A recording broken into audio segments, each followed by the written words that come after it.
Hey, Hare Krishna. Just doing an update on my plants that will be growing this year. This is 2018, and this is March 28th. I have 3 additions that came in today. I have 3 neem plants. They're very small, but surprisingly, the roots was pretty developed. So I had planned to put them in the styrofoam cup here, but when I saw the roots, I had to decide to go up a lot more in the size of the pot that I put them in. So I'm starting them off in these pots, and hopefully they'll grow. I gave them not only Thrive Alive B1 for the transplanting, but also I had just a tip of salt from the beach. It's supposed to have like 98 trace elements in it. And hopefully they catch good and just continue with the root. Those are the original ones. They've been here for about 3 or 4 weeks.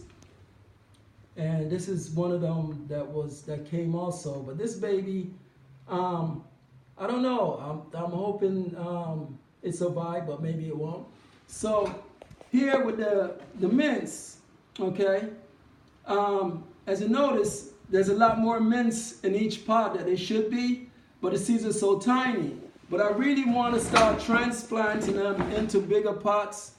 But when I look under here, the roots, there's no development of the roots coming through here. Is those the roots? No, I don't think so. No, it's just dirt. So I really wanted to wait until they throw some roots through the bottom of here. That way I know they do better when I transplant them up.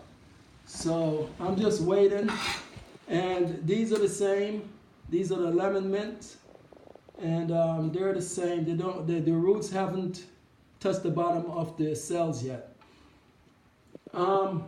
These are not cantaloupes. These are actually cucumbers, straight A cucumbers. And they're doing fine. I only place 1 in each cell, 1 seed, and all of the seeds germinate.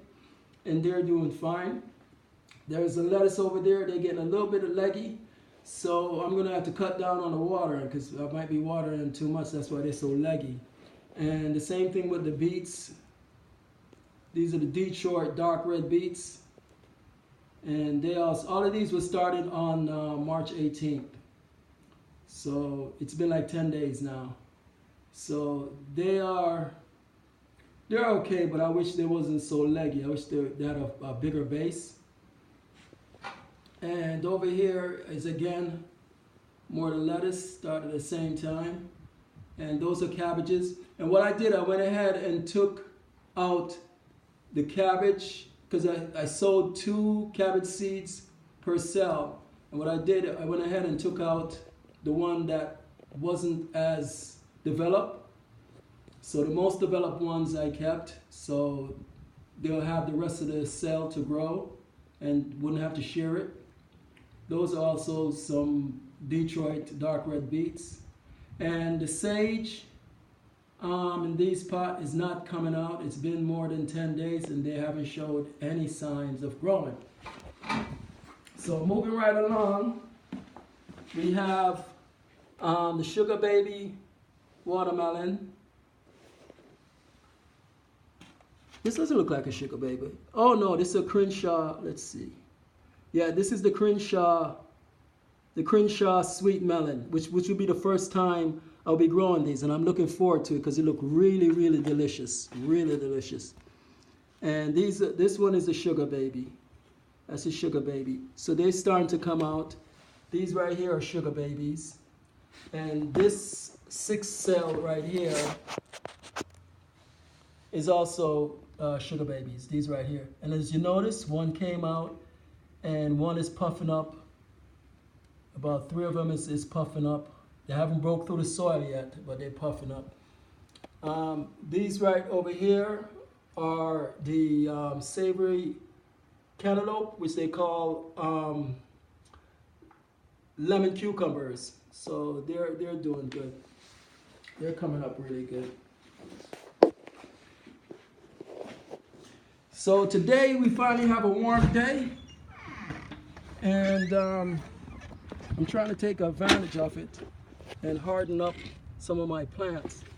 So these right here are thyme. These are thyme, and the thyme is really picked up.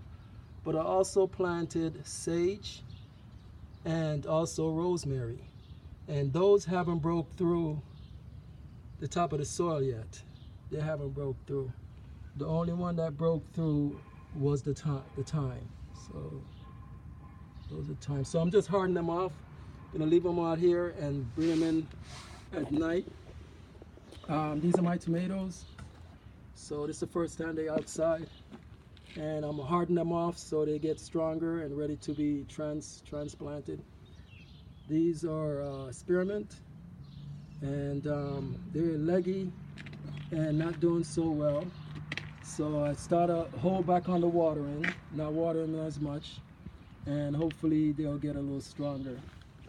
And these again are tomatoes over here, and this is a mint. Mint right there, and more tomatoes. So I'm just hardening them off.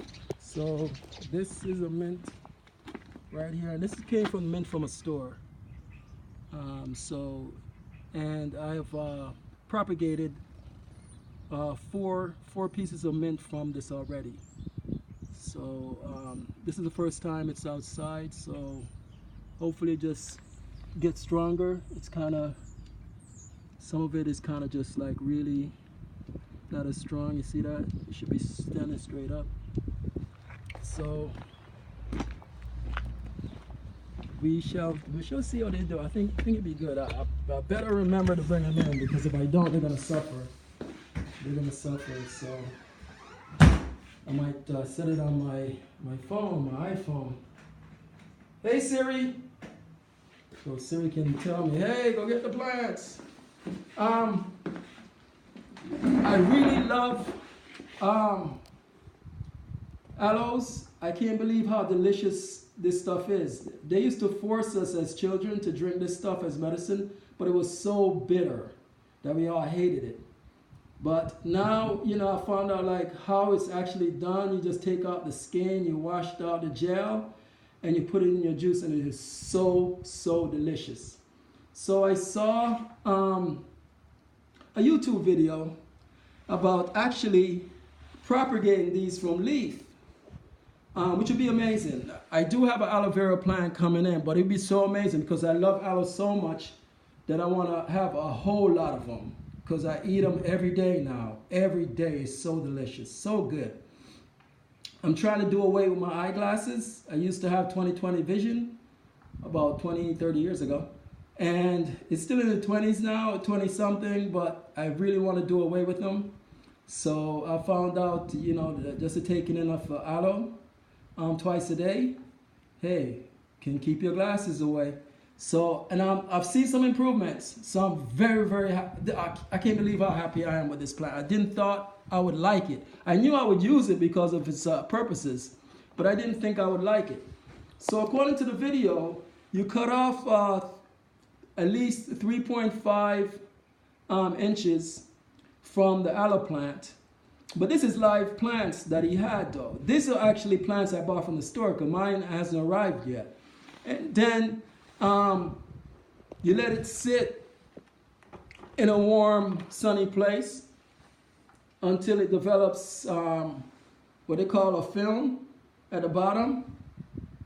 And it's only been like 3 days, and this one is, sometimes it takes just a few days, like 3 days.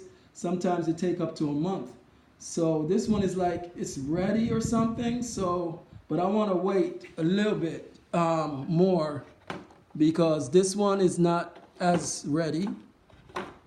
And I want to plant both of them at the same time. Oops, oh, I hope I didn't hurt you. Oh no, come on out there. So this one is not as ready. I would like it more dried out right there, because that's where the root's gonna generate. And I have the sand. I don't have cactus soil, but I have sand, and I'll mix it with potting mix. And if this work, this will be a breakthrough because then I can just grow as much aloes as I possibly want and need. So that is the plan on those. So hopefully that will go well. Well, happy gardening. Take care. Have a God blessed day. Hare Krishna.